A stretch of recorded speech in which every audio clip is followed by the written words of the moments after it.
মানে বিমান দুর্ঘটনায় হোক, কিংবা লঞ্চ ডুবিতে হোক, কিংবা আগুনে পড়ে হোক, কিংবা আত্মঘাতী হামলায় হোক, যে যেখানেই মারা যায় কবরের তিনটা প্রশ্ন তার জন্য আছে না নাই? ইসলাম বিরোধীদের জন্য প্রশ্ন তিনটা, আপনারা যারা মুমিন তাদের জন্য চারটা, আপনাদের জন্য একটা বেশি। আলহামদুলিল্লাহ কোন? কবরে এসে প্রথম প্রশ্ন করবে, মুনকার নাকির যখন চলে আসবে, 40 কদম যখন আত্মীয় স্বজনরা লাশটাকে কবরের মধ্যে দিয়ে 40 কদম চলে যায়, তখনই ফেরেশতা চলে আসে। আহা, শেষ, সব শেষ। এসেই পরীক্ষা শুরু। মার রব্বুক, তোর রবের নাম কি?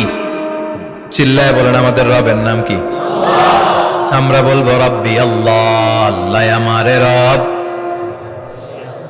দমে দমে তনু মনে তারি অনুভব। পড়েন, আল্লাহ আমারে রব। তোমার দুনিয়াতে আমি যেদিকে তাকাই, অথই নিয়ামতে ডুবে আছি সবাই। পাখপাখালির গানে শুনি তসবিহ কলো রব, তসবিহ কলো রব, আল্লাহ আমারে রব। প্রথম প্রশ্ন, তোমার রব কে? আমরা বলবো আমাদের রব আল্লাহ। দ্বিতীয় প্রশ্ন, ওমা দীনু, তোমার ধর্মের নাম কি? আমরা কি বলবো? তৃতীয় প্রশ্ন, বিশ্বনবীর চেহারা দেখে বলা হবে আতারিফু হাদার রাজুল, এই লোকটারে চিনো নাকি? আমরা বলবো চিনি, আমাদের প্রাণের নবী, ঠিক কি না? চাঁদের চেয়ে সুন্দর তুমি নবী আমার কামলিওয়ালা, দু জাহানের বাদশাহ তুমি প্যারা নবী সাল্লে আলা, চাঁদের চেয়ে সুন্দর তুমি নবী আমার কামলিওয়ালা, ঠিক কি না?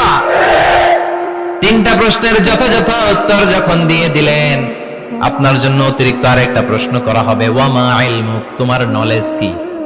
তিনটা প্রশ্নের উত্তর যে তুমি করতে পারলা, কিভাবে পারলা, কেমনে জানলা? নকল করে বলছো নাকি জেনে বুঝে আসছো? নকল হয় না? এখন তো পরীক্ষা চলতেছে বোধহয়। কি পরীক্ষা? এসএসসি পরীক্ষা। নকল হয়? কৃষ্ণপুরে নকল নাই না? এখন মনে হয় এগুলো একটু কমছে। একটা সময় ছিল অনেক নকল হইতো। পাঞ্জাবের ভিতরে নকল, পকেটে নকল, টুপির ভিতরে নকল, মৌজার ভিতরেও নকল, এমনকি মেয়েরাও নকল করে পরীক্ষার হলে আসে না নাই? স্কেলের মধ্যে লিখে নিয়ে যায়, হাতের মধ্যে লিখে নিয়ে যায়, ওড়নায় লিখে নিয়ে যায়, কাপড়ে লিখে নিয়ে যায়, আসে না নাই? ফেরেশতারা বলবে নকল করছো নাকি? কেমনে জানলা? তিনটা প্রশ্নের উত্তর তুমি কেমনে বললা? আল্লাহ তোমার রব, ইসলাম তোমার ধর্ম, এই লোকটা বিশ্বনবী, কেমনে চিনলা? আপনাকে তখন বলতে হবে আমি কোরআন থেকে শিখেছি, আমি হাদিস থেকে শিখেছি, আমি ইসলাম জেনে বুঝে মেনেছি, আমি আন্দাজে কোথাও ঘুরি নাই। চিল্লা এখন ঠিক কিনা? আপনাকে বলতে হবে, এজন্য শিখতে হবে, প্রতিনিয়ত ইসলাম সম্পর্কে জানতে হবে, আখের গোছাতে হবে, জীবনটাকে আলোকিত করতে হবে। চিল্লায় বলেন ঠিক কিনা?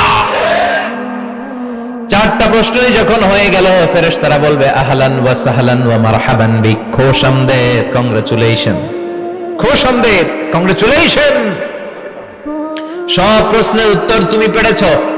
ফায়ুফসাহু লাহু কবরুহু ৭০ যিরান, আপনার কবরটারে ৭০ হাত লম্বা করে দেয়া হবে। ওয়া ইফতাহু লাহু বাবুন ইলাল জান্নাহ, আপনার কবর থেকে জান্নাতের দিকে দরজা খুলে দেয়া হবে। ওয়া ইউলবাসু মিন লিবাসি আহলিল জান্নাহ, জান্নাতের দুইটা রেশমি কাপড়ের পোশাক এনে আপনারে পরিয়ে দেয়া হবে। আর বলা হবে নাম কানাও মিলা আরুস, ঘুমাও, sleep, you should get some sleep now, তোমাকে লম্বা সময় পাড়ে দিতে হবে, ঘুমাও। কানাও মিলা আরুস, যেমনি বর বাসর রাতে আরামসে ঘুম দেয়, বাসর রাতে যেমনি বর কনেকে নিয়ে মধুর ঘুম দেয়, তুমিও ঘুমাও, কেউ তোমার ঘুম ভাঙবে না। মালাক ইসরাফিলের কিয়ামতের জন্য ইসরাফিলের সিংহায় যে ফুৎকার আছে, ওই ফুৎকার ছাড়া কোনো কিছুই তোমার ঘুম ভাঙাতে পারবে না। আলহামদুলিল্লাহ পড়েন। আল্লাহ আমরাও যেন চারটা প্রশ্নের উত্তর দিয়ে লম্বা একটা ঘুম দিতে পারি, পড়ে না আমিন।